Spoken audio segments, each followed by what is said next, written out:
The doorbell's chime sliced through the quiet of my Saturday morning, sharp and unyielding, like a blade through my chest. I opened the door to find a man I'd never met, his eyes blazing with a fury that told me he knew me. Or at least thought he did. "You're the one keeping her trapped," he snarled, stepping close enough for me to smell the stale coffee on his breath. "And I'm here to make sure you let her go." I stood frozen, my hand still gripping the doorknob, as the world tilted beneath me. My wife, Sarah, had been distant for months. Late nights at work, cryptic texts she'd dismiss with a laugh, a new perfume I didn't recognize clinging to her skin.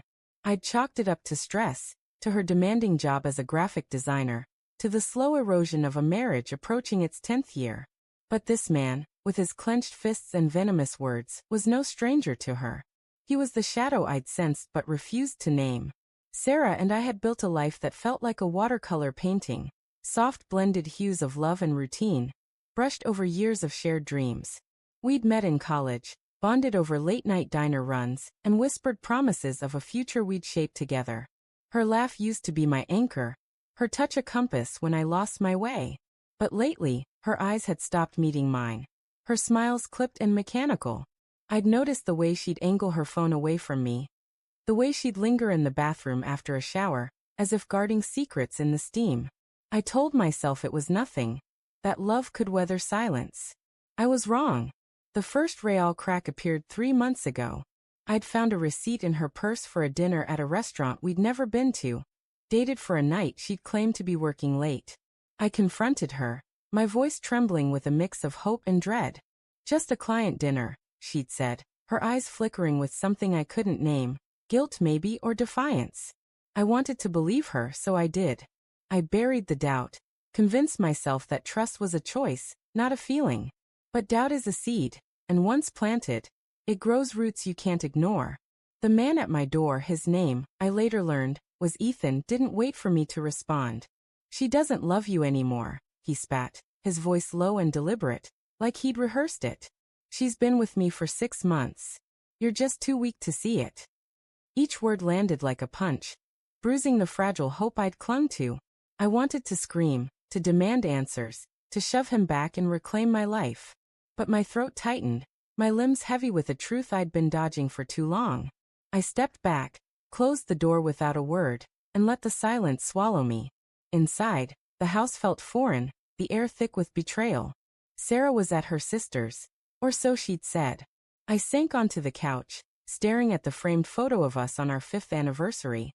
Her head tilted against mine, both of us smiling like we'd cracked the code to forever. The memory felt like a lie now, a cruel script written by someone else. I didn't call her. I didn't text. I just sat there, replaying Ethan's words, each one carving deeper into the wound.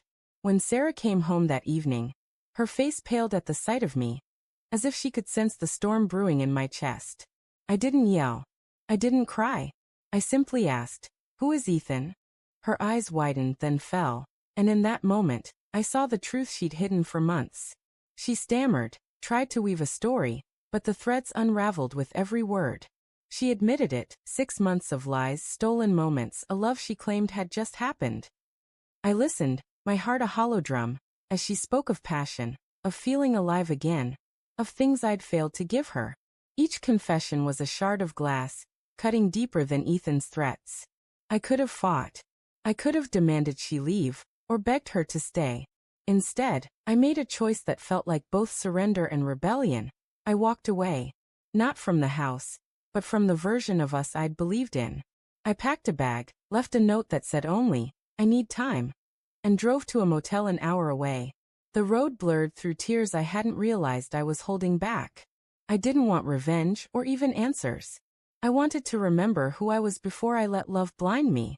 In the motel's dim light, I stared at my reflection in a cracked mirror, wondering how I'd missed the signs, how I'd let trust become my cage. Sarah's betrayal wasn't just a wound. It was a mirror, showing me a man who'd settled for half-truths to keep the peace. I stayed silent when Ethan came, not out of weakness, but because some truths are too heavy to scream. The real fight, I realized, wasn't with him or even her. It was with myself, to rebuild a life that didn't depend on someone else's promises. And as I lay in that creaking bed, the the weight of her betrayal still raw, I whispered to the empty room. I deserve more than a love that lies.